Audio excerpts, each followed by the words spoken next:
కూచిపూడి అన్న పదం కొత్త ఆట నేర్చిందా పాపలాంటి లేత పదం పాఠశాలగా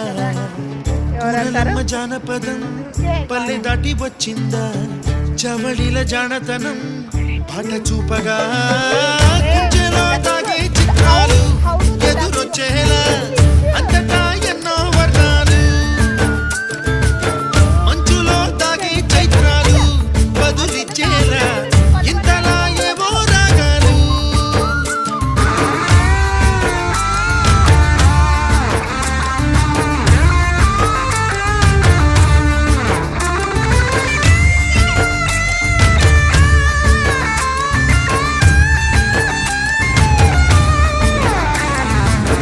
ఆకతాయి సందడిగా ఆగలేని తొందరగా సాగుతున్న ఈ పయనం ఎంతవరకు రేపు వైపు ముందడు